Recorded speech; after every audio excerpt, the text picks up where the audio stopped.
Season's greetings and welcome to the SVG-TV news for Thursday, December 23rd. I'm Khalil Kato with the details.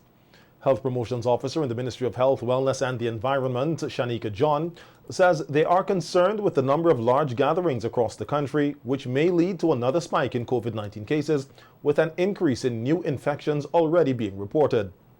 In less than a month, more than 120 cases have been recorded on the Ministry of Health's dashboard. As of today, the active cases stand at 594, with 2 deaths for the month of December.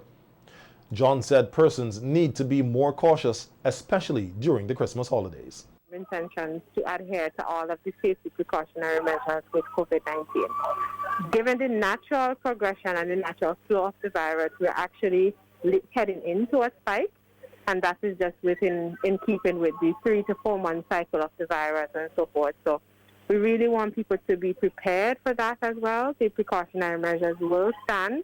And at this point, we really want to encourage vaccination to reduce hospitalization, severity of the disease, and the likelihood of death.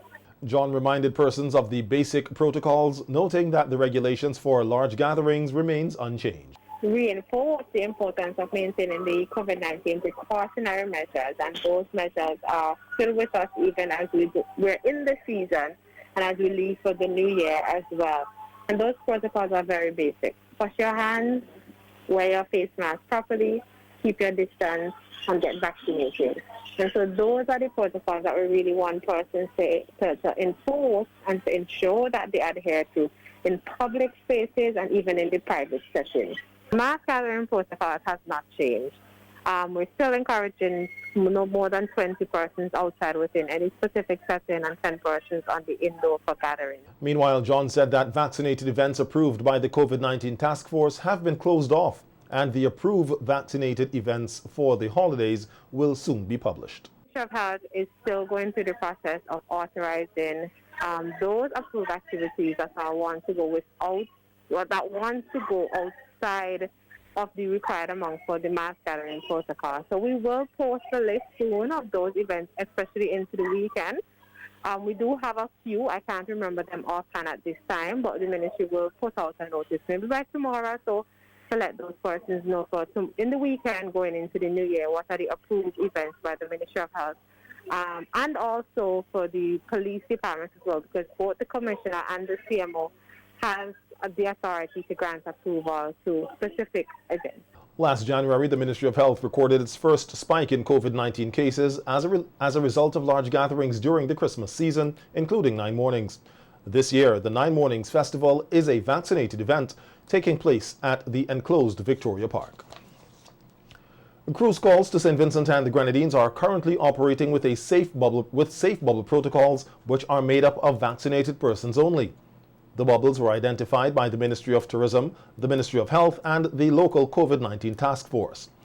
However, during the inaugural call of the Celebrity Equinox recently, Minister of Tourism Carlos James said that non-bubble tours for the vaccinated cruise ship passengers are being considered.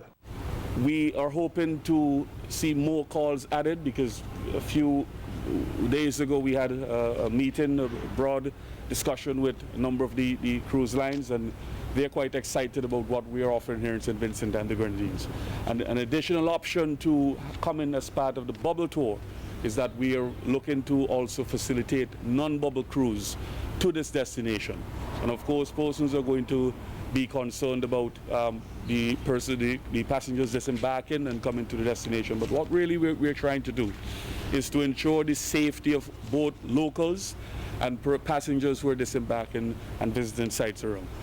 Noting the uptick in cruise calls for the cruise season, which ends in June, Minister James said the safety of everyone still has to be a priority, even with a non-bubble tour, and expressed satisfaction with the increase in vaccinated tour operators and taxi drivers. To experience what we have to offer in St. Vincent and the Grenadines, and this is really possible because we have really worked hard to put together the cruise protocols as it relates to passengers disembarking and how they visit the various sites across mainland St. Vincent and also in the Grenadines. We have seen an uptick in the vaccination rate among the taxi operators. We now have over 100 taxi operators both on mainland and also on Beckway. to facilitate persons who are going to the various sites as part of the bubble. The tourism minister said that careful thought was given to the cruise ship protocols, and with the non-bubble tours being considered, the COVID-19 task force will again give consideration to all the factors before a decision is made. What is interesting about the operation of the cruise protocols is that none of this is possible without the CMO and her team working together with the cruise tourism task force in putting together the protocols to make this season a successful one. We are hoping to see more calls added because a few days ago we had a meeting, a broad discussion with a number of the cruise lines, and they're quite excited about what we are offering here in St. Vincent and the Grenadines. SVG is expected to receive 283 cruise calls for the 2021-2022 cruise season. It is highly recommended for all breastfeeding mothers and pregnant women at any stage of their pregnancy to take the COVID-19 vaccines, preferably the Pfizer and the Moderna.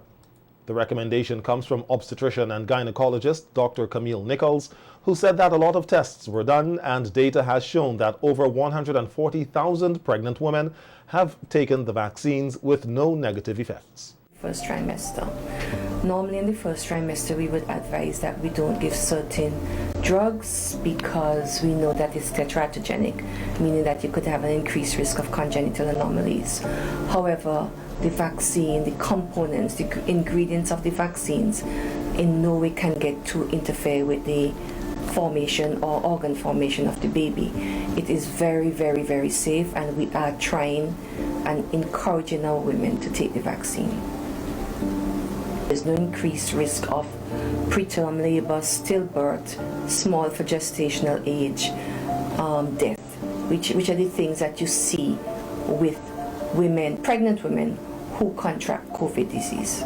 Dr. Nichols said that pregnant women who have been vaccinated will pass on the COVID-19 vaccination antibodies to the fetus, which will offer the babies some level of protection against the virus, while advising them not to mix their vaccination methods.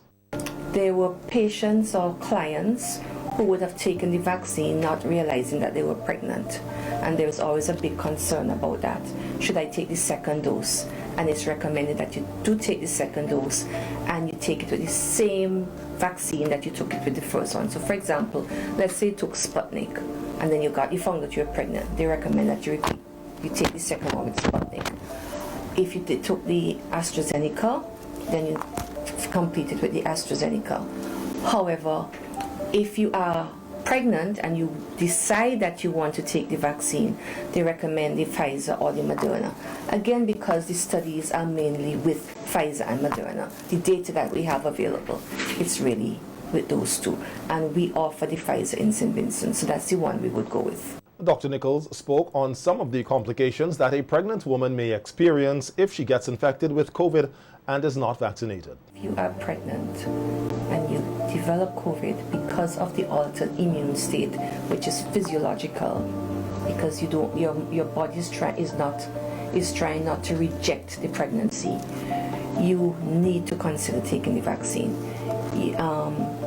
COVID is really a respiratory disease, but it is a multi-organ disease also, so you can get multi-organ failure. So if you already have hypertension, we already know that chances are your kidneys are not functioning properly. You are at increased risk of getting preeclampsia. Preeclampsia, when you have COVID and you get preeclampsia, the symptoms, the complications are so severe you can lead to maternal death. Okay, so you increase your risk of having small for gestational age, meaning your baby is smaller. You increase the risk of stillbirth. You increase the risk of prematurity. All of these things we can avoid, or women can avoid if they get pregnant, and reduce their chances of having any of these complications by accepting or considering taking the COVID vaccine.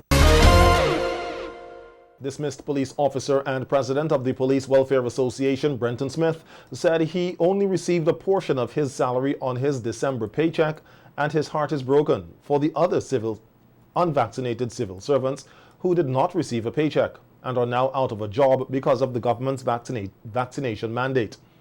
Speaking to SVG-TV News on the picket line yesterday, as the SVG Teachers Union continues to lead a series of protests against the vaccination policy, Smith said it breaks his heart to see many frontline workers who are now unable to provide for their families, especially for the Christmas holidays.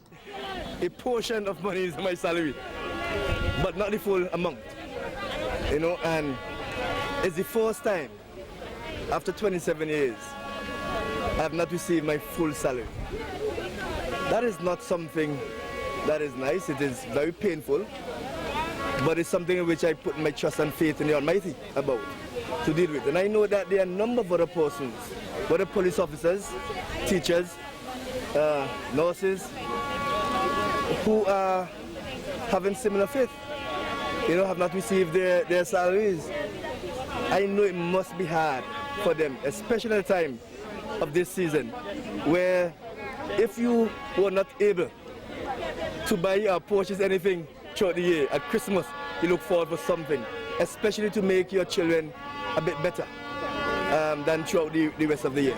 The Police Welfare Association president said that he will continue to stand up not only for police officers, but all workers who were impacted by the government's vaccination policy.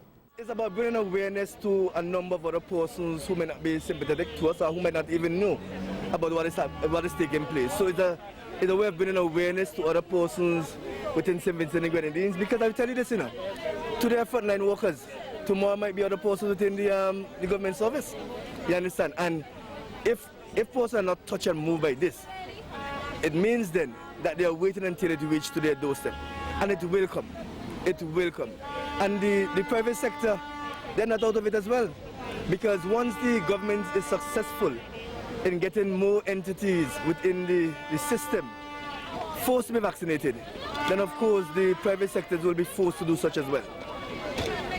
Meanwhile, a teacher who has been in the education system for 30 years and is now on the breadline was also among those on the picket line on Wednesday. She is one of a number of teachers who did not take the COVID-19 vaccine and was deemed to have abandoned her job under the Statutory Rules and Orders number 28 of 2021. Speaking with SVG-TV News, the teacher said that she is not against taking the vaccine, but she chose not to take it, and her choice should have been respected. Protesting the vaccine mandate.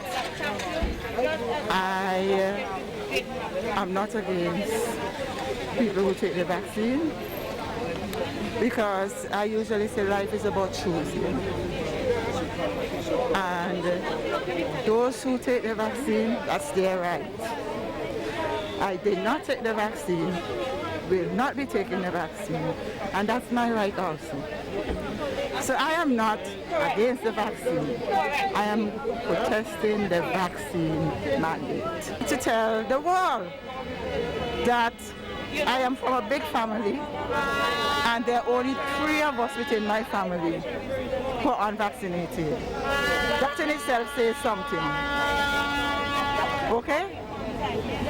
My parents, sisters, brothers, who they make their choice. The long-serving teacher said that though she is now unemployed and it will be challenging financially, she has no fear, as God is with her. I'm sure because I am saying I'm not unemployed. I didn't do anything. I'm not a criminal. I did not commit a crime. I made a choice. The other thing is, I usually say that I grew up in a Christian family. And when I realized there was a heaven to gain and a hell to shun, I chose Jesus. And that wasn't even forced on me. The most important thing in life is to know Jesus as Lord and Savior. And God, my Father, have given me a choice. And now you're telling me that I don't have a choice. I must take the vaccine or I lose my job and no money for Christmas. So I would end with saying, I do not fear. My Jesus is near. He ever watches over me. Worries all cease. He gives me peace. Why should I fear with Jesus?